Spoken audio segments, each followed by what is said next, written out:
Magandang araw mga bata. Ako si Ate Nance, isang misyonera dito sa Bangladesh. Ako ay kagaya nyo na dating bata na umaattend sa Vacation Bible School. Hindi ko alam kung sa panahong ito ay isang araw lang ang inyong Vacation Bible School, pero nung panahon na ako ay bata na umaattend sa Vacation Bible School, merong letter D that meant Daily Vacation Bible School. So, ibig sabihin, araw-araw kaming pumupunta sa church habang basyon para makinig ng salita ng Diyos at iba pang mga kwento tungkol sa mga taong nagtiwala sa Diyos. At ngayong araw, mabibigyan kayo ng pagkakataon na aralin ang isang buhay ng isang misyonero na nagtiwala sa Diyos. At bago yon, gusto kong batiin muna ninyo yung inyong mga kaibigan na siguro inaantok pa ngayong oras na ito. At sabihin niyo sa kanila, maraming salamat sa pagpunta ngayong araw na to. Yan. So, ipat niyo yung mga balikat ng mga katabi niyo dyan. Okay? Gisingin niyo sila kung kinakailangan. Kailangan nating magising para mapakinggan natin yung kwento ngayong umagang ito. Pero bago ang lahat din, bago niyo pakinggan yung kwento natin ngayong araw, manalangin muna tayo para tulungan tayo ng Diyos sa ating pag-aaral. Amang banal na nasa langit, kami ay nagpupulit nagpapasalamat sa magandang araw na inyong ibinigay, sa pagkakataon na makapag-aral tungkol sa buhay ng isang misyonero na ang pangalan ay Hudson Taylor. Ano man po ang nais niyong ituro sa amin, bigyan niyo po kami ng bukas na puso na tatanggapin ang inyong paalaala mula sa kwento ng kanyang buhay. Pagpalain niyo po ang bawat bahagi ng aming pag-aaral ngayong araw na ito at magiging masaya po ang aming pag-aaral. Ito po'y dalangin namin sa pangalan ni Jesus. Amen. Okay, so kagaya ng sinabi ko kanina, gusto kong gisingin niyo yung inyong mga katabi upang tayo ay maliwanag ang isip sa pakikinig ngayong araw na to. At bago ang ating kwento, gusto kong turuan kayo ng isang awit. Hindi nakapag-vocalize si Ate Nansa, so pagpasensyahan nyo na kung hindi magiging maayos yung kanyang pagkanta. Pero I hope na tutulungan kayo ng mga teachers nyo na kasama nyo ngayong araw para gabayan kayo sa pag-awit ng mas maayos, okay? Kaysa kay Ate Nats. Alright, so yung awitin natin ay ganito yung tono. I can be a little missionary if the gospel story to the lost I carry.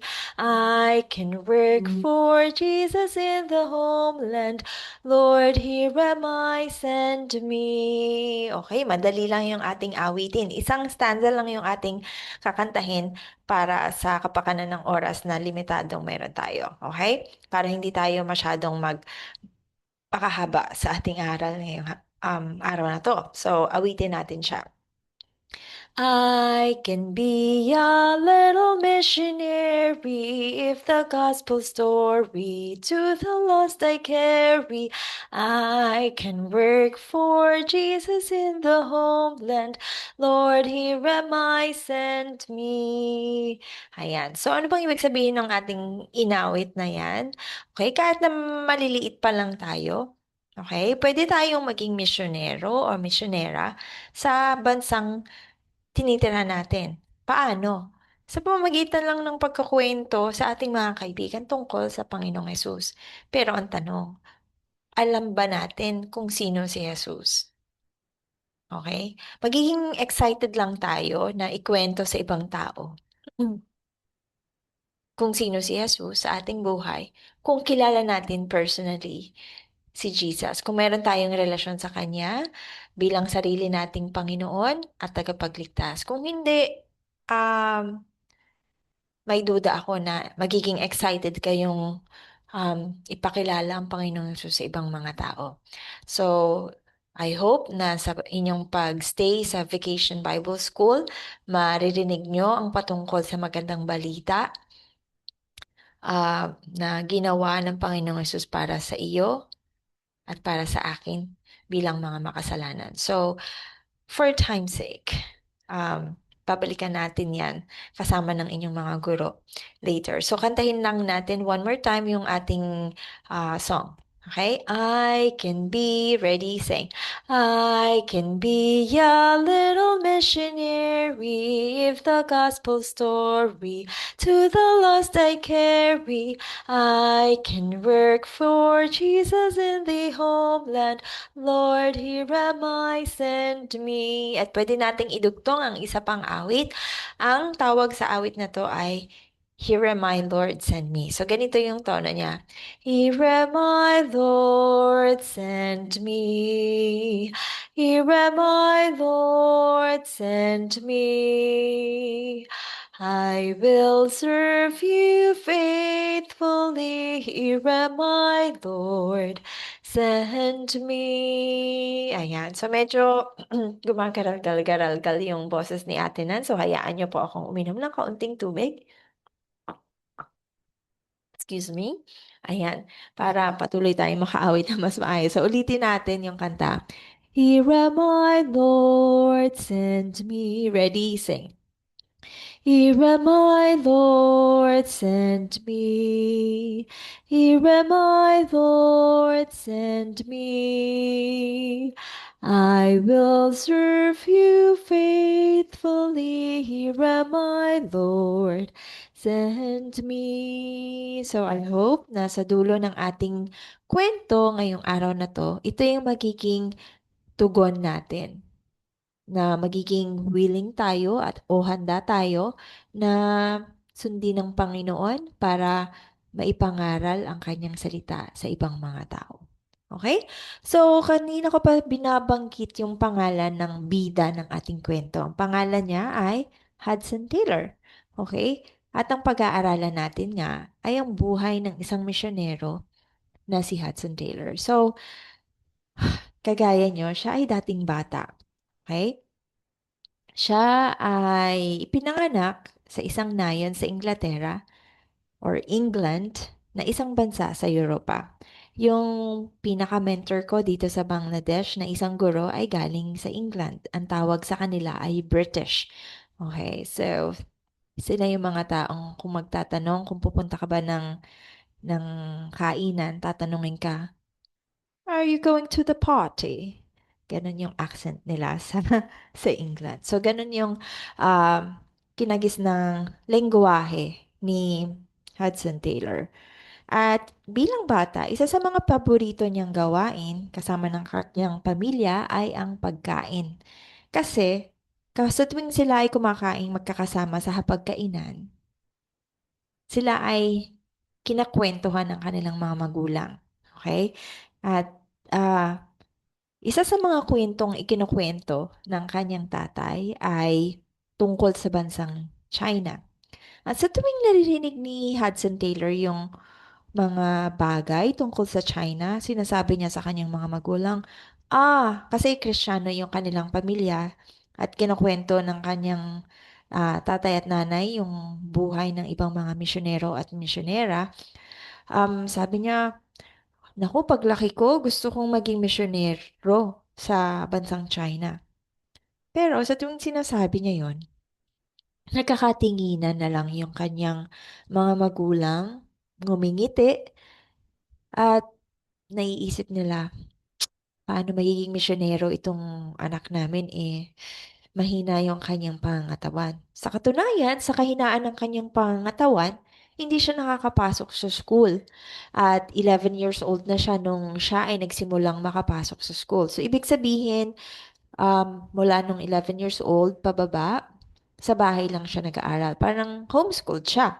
Okay? So, 4 na taon siya nung natuto siyang magbasa.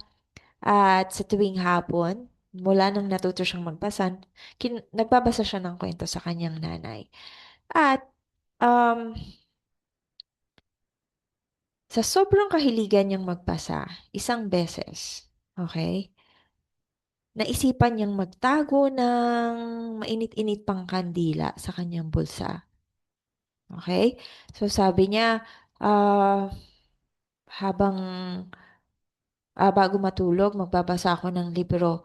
Pero kailangan ko ng kandila kasi nung panahon nila, walang ilaw kapag gabi. So, kailangan nila ng kandila para mailawan yung kanilang paligid kapag gabi.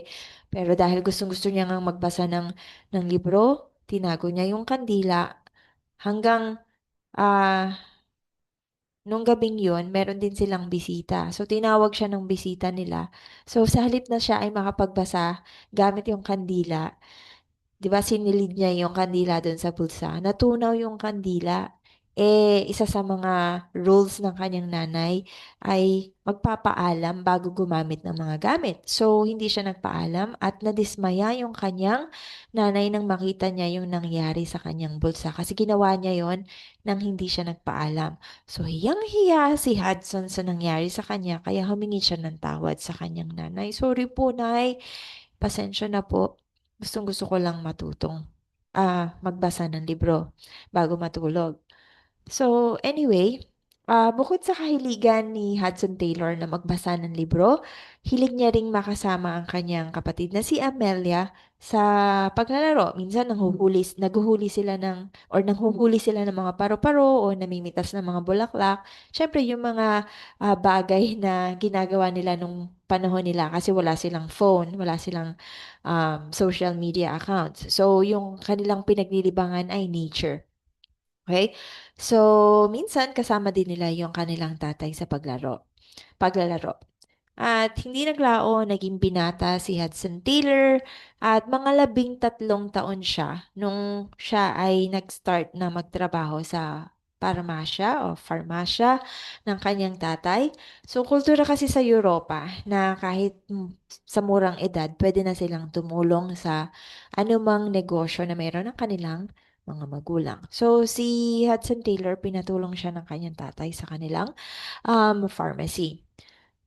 At nung siya ay bata, si Hudson Taylor, di ba, gustong-gusto niyang maging misyonero sa China. Okay? Pero nung siya ay nagkatrabaho,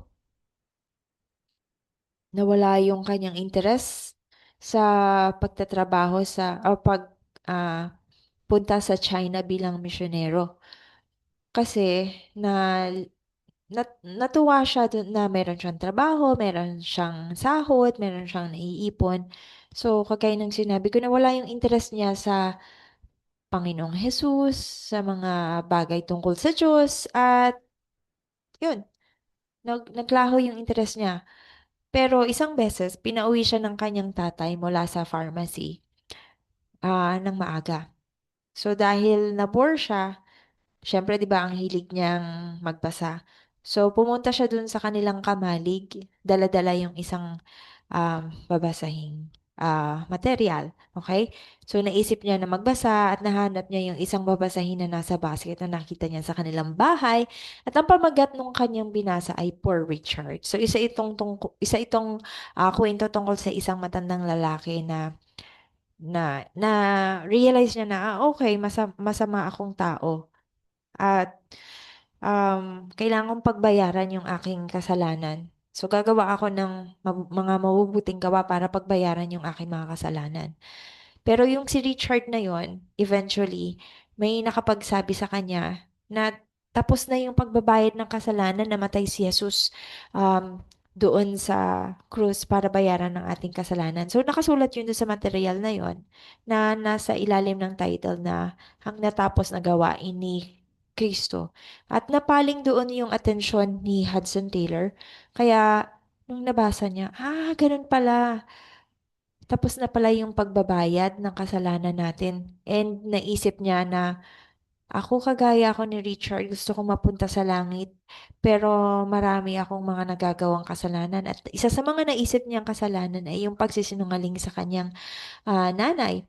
So, kinailangan niyang pagsisihan lahat ng mga kasalanan niya kasama yung pagsisinungaling na yon. So, mula noon, tinanggap niya ang Panginoong Hesus bilang sarili niyang tagapagligtas. Binuksan niya yung kanyang puso at binigyan ng puwang ang Panginoong Hesus sa kanyang puso para maging kanyang Panginoon at tagapagligtas. So, siya ay nagsisi sa kanyang kasalanan. So, tuwang-tuwa siya dun sa kanyang na discover na katotohanan na ang Panginoong Hesus ay namatay doon sa krus para bayaran ang kanyang kasalanan, kasalanan nating lahat. So umuwi siya ng bahay, bumalik siya ng bahay na sobrang excited at napansin ito ng kanyang nanay. Pagdating niya doon sa bahay, sabi niya may maganda akong balita, sabi niya sa kanyang nanay. Tapos sabi ng kanyang nanay, alam ko kung ano yung dahilan ng iyong kasiyahan o kagalakan ngayong araw. Ah, sabi niya, sinabi na ba agad sa inyo ni Amelia yung balita? Sabi niya, hindi naman, sabi ng kanyang nanay. Sabi niya, ngayong araw na ito, ipinagdasal kita. Kaya alam ko kung ano yung special na nangyari. Alam kong may special na nangyari sa'yo. So sabi ni Hudson Taylor, opo nanay, tinanggap ko po sa aking puso ang Panginoong Hesus at ibang aking pakiramdam, sobrang gaan. Napakasaya ko at gusto kong malaman ito ng mga tao at gusto ko ring tanggapin ng mga tao ang Panginoong Hesus bilang sarili nilang tagapagligtas. So, pagkatapos ng pagbabalita niya sa kanyang nanay ng kanyang naranasan, pumunta siya kay Amelia. Sabi niya, samahan mo ko. Lumabas tayo. So, kasama niyang lumabas si Amelia para mamigay ng mga babasahin patungkol sa Panginoong Hesus. At simula noon, ang kanyang kagustuhan na pumunta muli sa China ay nanumbalik. Ngayon, um, nabalitaan ni Hudson na may isang lingkod ng Diyos sa kanyang lugar na may aklat tungkol sa China. Kaya naglakas ng loob siya na hiramin yung libro mula sa taong iyon. At yung taong iyon ay isang minister or pastor, kagaya ni Ninong Pastor Jerry. So tinanong siya nung minister, bakit gusto mong magbasa ng aklat ah, na yun tungkol sa China? At sinagot niya yung minister. Sabi niya, tinatawag po kasi ako ng Panginoon na maging misyonero sa China. Ah, tinanong siya ng minister. Sabi niya, paano ka pupunta doon wala ka namang pera. Okay? Sabi niya, hindi ko alam ang gagawin pero ako'y magtitiwala sa Diyos at susunod ako sa Diyos kung paanong sumunod ang kanyang mga disipulo noon. So siya ang bahalang magbigay ng anumang aking kakailanganin. Yun yung sagot ni Hudson. So, nagpasalamat siya dun sa taong nagpahiram sa kanya ng libro at umuwi siya sa bahay para basahin yung libro. At napagtanto niya mula sa kanyang pagbabasa na maraming mga taong may sakit sa China. Kaya sabi niya, okay, kailangan ko sigurong matutong manggamot ng mga tao para maipakilala ko sa mga tao sa China kung sino ang Panginoong Hesus. So nanalangin siya, sabi niya, Lord, gusto ko pong matutong manggamot ng mga tao. Tulungan niyo naman po ako na matutong manggamot.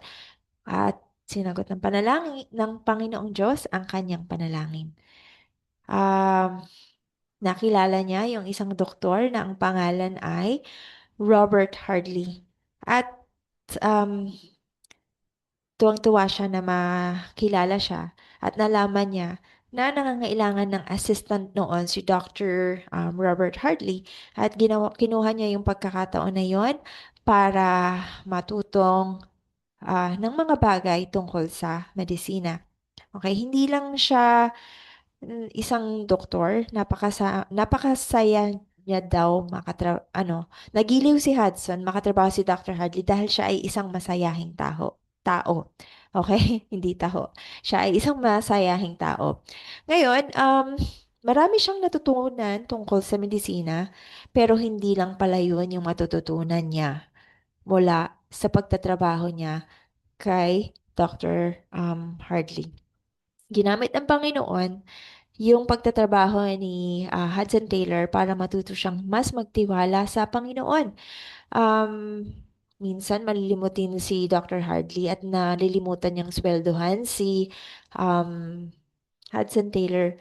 Pero alam niyo ba, hindi niya kinulit ng kinulit si Dr. Hardley. Sabi niya, mananalangin ako, magpe-pray ako na paalalahanan si Dr. Hardley ng Panginoon na bigyan ako ng sweldo. At yun nga yung nangyari. So sa tuwing nalilimutan ni Dr. Hardley na sweldohan siya, nagpe-pray siya. At yun nga yung nangyayari. Um, Sa tuwing siya ay nananalangin na palalahanan si Dr. Hardley tungkol sa kanyang sweldo, naaalala ni Dr. Hardley na ibigay yung kanyang sweldo. So, yun yung isa sa mga bagay na tutunan um, ni Hudson Taylor mula sa kanyang pagiging assistant kay Dr. Hardley na magtiwala sa Panginoon sa pamamagitan ng panalangin at maghintay sa tugon ng Panginoon. Pero alam niyo ba, hindi naging madali yung pagpe-prepare ng Panginoon kay Hudson Taylor bago siya maging missionary. Marami din siyang mga pinagdaanan. Bilang doktor, may mga panahon na nahahawa siya sa mga taong kanyang ginagamot. Okay? So, mayroong isang pagkakataon na may ginamot siya na sobrang taas ng lagnat at siya mismo ay nilagnat. At sa sobrang taas ng kanyang lagnat, okay, sinabihan siya ng doktor sa college na pinag-aaralan niya para maging doktor na kailangan niya nang mag-impake kasi maaari na pwede siyang mamatay. Maaari na siyang mamatay kahit anong oras. Pero dahil nga si Hudson Taylor ay may relasyon sa Panginoong Hesus bilang tagapagligtas, naging habit niya na manalangin sa tuwing siya ay may pinagdadaanan. At hindi pa rin nawawala sa kanyang isip yung kagustuhan niyang magpunta sa China para maging misyonero. So ngayon, um, ah, hindi nawawala nga sa isip niya na gusto niyang maging misyonero sa China at nanalangin siya. At alam niyo ba, after isang linggo ng kanyang karamdaman, siya ay gumaling at hindi siya namatay. Okay? So, salamat sa Panginoon. Ngayon, di ba nananalangin nga siya na ipakita ng Panginoon kung kailan siya magiging misyonero. At may mga balita na sarado yung bansang China para sa mga misyonero. Pero patuloy siyang nanalangin. Ganon katibay yung pananampalataya ni Hudson Taylor sa Panginoon. Kaya hindi nagtagal, sumagot ang Panginoon sa kanyang panalangin. May dumating na sulat. Okay? Magandang balita. Nabukas na daw ang bansang China sa pagtanggap ng mga misyonero sa kanilang bansa, kaya agad na tumakbo si Hudson Taylor sa isang opisina ng mga misyonero at ibinalita sa kanyang mga kaibigan na maaari na siyang umalis papuntang China. Okay? So, siya nga ay nagpunta ng China sa pamamagitan ng barko na ang tawag ay dump price. Okay?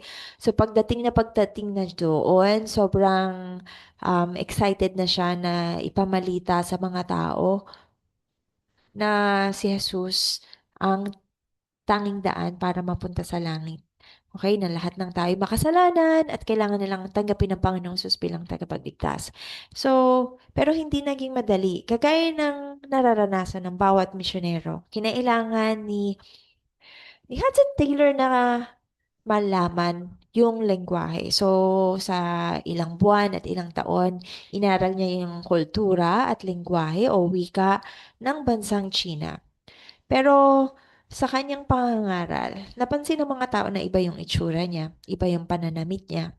Okay? So, naisip niya na manamit kagaya ng mga locals dun sa China para hindi nababaling sa kanya yung atensyon. So, nanamit siya kagaya ng mga locals at mas nakapakinig sila sa mensahe tungkol sa Panginoong Hesus.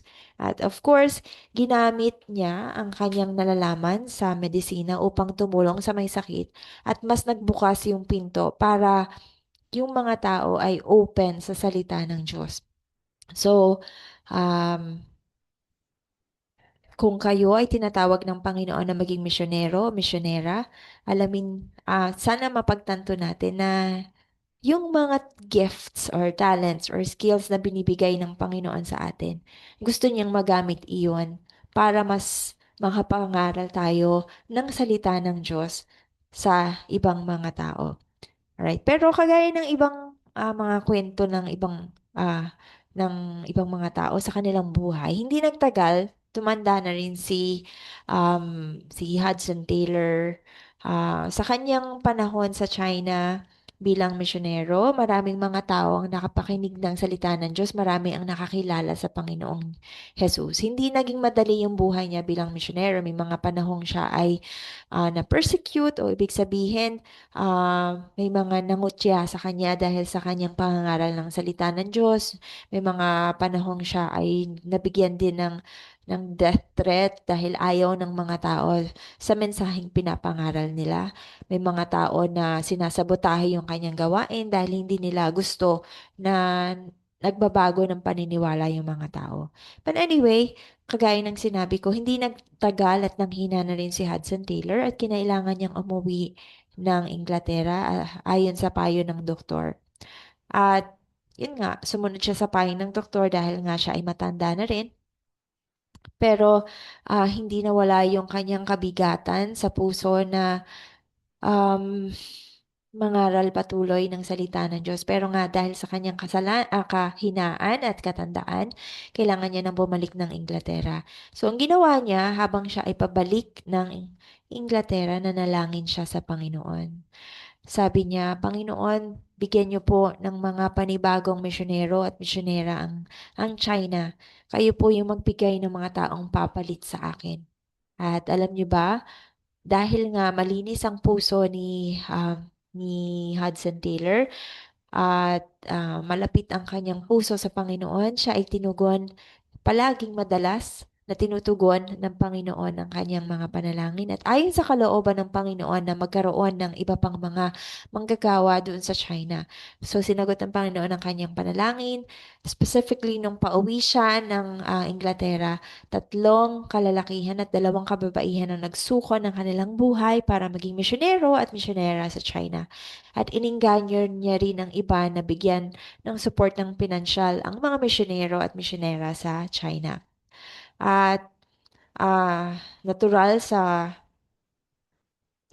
kanilang puso ay magkaroon ng takot na paano sila kakain, paano sila mabibili ng kanilang mga pangailangan. Pero ang isa sa mga naging kilalang um, statement ni Hudson Taylor is this one. God's work done in God's way will never lack God's supply. So hinikaya ni Hudson Taylor ang mga bagong misyonero at misyonera na magtiwala sa pangako ng Diyos na hindi sila pababayaan habang naglilingkod sa Kanya. So yun ang pinaikling kwento ng buhay ni Hudson Taylor at I hope na meron kayong natutunan. At I hope na nahamon kayo sa kanyang buhay. At maaaring ngayong linggong ito, mas maririnig nyo yung tungkol sa mensahe. Magandang magandang balita na si Jesus ay namatay dun sa krus para sa iyong mga kasalanan. Hindi mo kailangang ah, balikating mag-isa yung parusa ng kasalanan. Binayaran na ng Panginoong Yesus dun sa krus yung kabayaran ng kasalanan, which is kamatayan. So, bago matapos itong linggong ito or yung inyong Vacation Bible School, tanungin niyo yung teacher niyo, paano ba mapunta sa langit? Alright? Or kung gusto niyo pang, dahil limitado yung oras ko, tanungin niyo sila, paano ba ako makakapunta sa langit? Paano ko tatanggapin ng Panginoong Yesus bilang sarili kong tagapagligtas? At kung kayo ay nakakilala na sa Panginoong Yesus bilang tagapagligtas, gaya ni Hudson Taylor, nais ng Panginoon na ipangaral nyo din or ikwento sa iba kung paano sila makakapunta sa langit sa pamamagitan ng pananampalataya sa Panginoong Yesus. So bago natin tapusin ang ating kwento ngayong araw na ito yung mga tanong na nais kong sagutin nyo ngayong araw. Sa anong paraan ipinakita ni Hudson Taylor ang pagtitiwala sa Panginoon? Okay? Pag-isipan nyo yan. At kung kayo ay naririnig ng inyong mga teachers, pwede nyong itaas ang inyong kamay at sabihin sa kanila, ano sa tingin nyo ang paraan sa ang paraang um, or sa anong paraan ipinakita ni Hudson Taylor ang pagtitiwala sa Panginoon. 'Di ba? Kahit wala siyang pera, nagpunta pa rin siya um, sa China para paglingkuran ng Panginoon. At eventually, may mga taong sumuporta sa kanya financially at hindi siya nagkulang. Maraming mga, dahil nga kulang ang ating oras, hindi ko na maikwento yung iba pang mga detalye ng mga pagkakataong naranasan niya yung provision ng Panginoon. May mga times na meron siyang isang tinulungang lugar, wala silang pagkain, kailangan niyang mangaral, pero biglang may nagpadala ng pera na saktong-sakto dun sa pangangailangan nila. Okay? Ikaw, bilang bata, isa sa mga tanong ko ay paano mo ipapakita sa Diyos ang pagtitiwala mo sa Kanya at sa Kanyang salita? Siguro ikaw ay nagtitiwala sa iyong mabuting gawa para mapunta sa langit. Pero maipapakita mo yung pagtitiwala sa Diyos at sa kanyang salita sa pamamagitan ng pagtalikod sa mabubuting gawa at pag-asa doon para mapunta sa langit. Ang sinasabi ng salita ng Diyos ay ang kaparusahan ng kasalanan ay kamatayan. At ibig sabihin nun, namatay na si Jesus dun sa krus at bayad na yung kasalanan natin. Ang kailangan lang natin gawin ay pagsisihan na tayo makasalanan at ilagay natin yung pagtitiwala natin sa Panginoong Jesus bilang sarili nating tagapagligtas at Panginoon. Okay, pagtiwalaan natin na walang ibang paraan para mapunta tayo sa langit kundi sa pamamagitan ng pagkilala na si Jesus ay ating Panginoon at tanging tagapagligtas ng ating kasalanan at tanging paraan, tanging daan para tayo ay mapunta sa langit. So, um, nais ng Diyos na alalahanin natin na hindi lang natin alamin kung sino siya, nais niya na pagtiwalaan natin siya at ang kanyang salita sa ating buhay. Alright? At nais kong i-share sa inyo ang isa sa mga paboritong verse ni Hudson Taylor. At yon ay ang awit 23:1. Ang Panginoon ay aking pastol. Hindi ako magkukulang. So, ngayong umagang ito, nais ng Panginoon na kagaya ni Hudson Taylor, siya ay inyong pagtiwalaan at ang kanyang salita. Ang Panginoon, kapag nangako, hindi yan napapako. Lahat ng kanyang mga pangako ay kanyang tinutupad. So kung kayo ay nakakilala na sa Panginoong Hesus bilang tagapagligtas at alam niyong tinatawag kayo ng Panginoon na maging misyonero o misyonera sa lugar niyo o sa ibang bansa man, asahan nyo na ang pangako niya ay hindi kayo magkukulang. So hanggang sa muli mga bata, maraming salamat sa inyong pakikinig at umaasa ako at ah, nagtitiwala na meron kayong natutunan sa buhay ni Hudson Taylor. Hanggang sa muli, paalam!